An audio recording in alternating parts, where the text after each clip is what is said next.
Welcome back, everyone, here to Bronx Talks. Today, we are going to be talking about Oswald Peraza and if it's the end of Oswald Peraza and his Yankees tenure. Now, we all know about Oswald Peraza. He was a really talented prospect. He was ranked really high in the Yankees prospect rankings, and he had a lot of talent. He came up there in 2022, and we've all heard about the amazing tools that he's had. Paul O'Neill once said he thinks Oswald Peraza can be a 30 for 30 guy in this league. We all know how elite Oswald Peraza is defensively, but it really seems like over the last few years, Oswald Peraza just he hasn't really gotten a shot, and the small opportunities that has been presented to him, he hasn't really capitalized. And we look back in 2023, right, in spring training, he was probably the favorite to win that shortstop job. He doesn't have a good spring training. Anthony Volpe does. And then Anthony Volpe is the starting shortstop. And this spring training, it looked like coming into spring, he was going to be the guy that was going to platoon with Oswaldo Cabrera once DJ LeMahieu went down, but he really just hasn't had a good spring at all. And now it looks like Oswald Peraza could definitely be off the Yankees roster. He's sliding down in that depth chart, and we're going to be talking about if we think that's going to happen. So, Christian, what are your overall thoughts on Oswald Peraza? And I'll ask you another question. Do you think he's going to be on the roster on opening day? Look, I'll start with the first question. And, he came up in 2022, and he was really good when he first came up. 18 games, he had an 832 OPS. Really solid. And then, I think the one argument you could really make for he didn't get what he deserved was 2023. After 2022, maybe he deserved a starting spot heading into the 2023 season, but he didn't. And, he's almost played 100 games in the big leagues, and, his OPS career-wise is close to 600. So, yes, this guy's gotten shots. I get he's good defensively, but, I truly think we can look back and say the Yankees either should have, in 2022 or the beginning of 2023, they should have traded this guy or given him a legit shot, 50, 80 game run at third base or shortstop. And to answer your second question, no, he's not going to be on the opening day roster, in my opinion. We have our starting lineup. We just went over that in our previous video. And then the bench, we're going to have JC Escarara. That was already announced. Then we're going to have Pablo Reyes, I believe, Trent Grisham. And then, that last spot's kind of a toss-up. Oswald Peraza's out of options, so it's either he's that last spot on the bench or he's gone.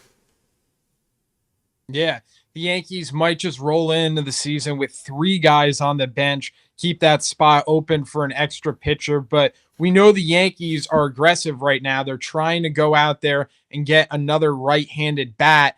And it just doesn't make sense, really, I think, when you look at it from a roster standpoint, to keep Oswald Peraza, because Pablo Reyes is having a fantastic spring training. He's hitting like 326, a couple homers, 922 OPS, and Pablo Reyes can play all over the field.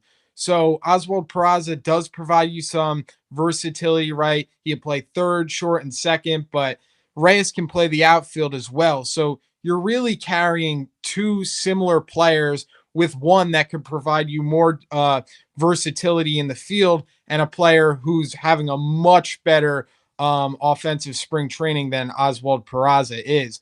And that 4th spot, they want to keep that open if they could bring someone in. So it really seems like the only way you would keep Oswald Peraza on the roster is if you don't want to lose him. And he's out of options. The Yankees can't send him down. And, they're going to risk losing him to waivers unless they, don't trade him.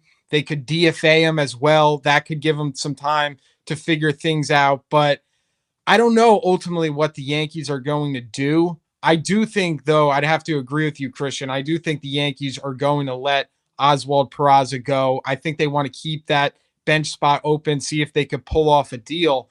But I think it's really unfortunate. I think it's unfortunate for both sides if that does end up happening, because I think when the Yankees, were like, okay, Anthony Volpe's our guy, I think they should have looked to deal Oswald Peraza. And I feel like the Yankees did want to give Oswald Peraza a chance.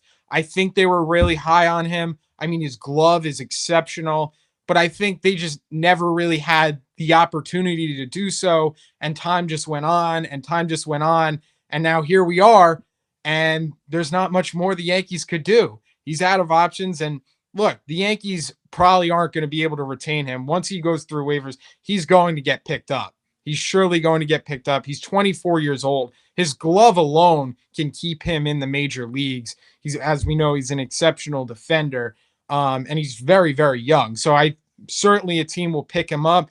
Maybe a team is interested in him right now, and doesn't want to risk him falling to another club. And they're like, okay, we don't want to wait. We'll give you something for Oswald Peraza. So maybe the Yankees, are able to dish something off there, and maybe it's a swap. Maybe they could throw Peraza somewhere, get a right-handed bat.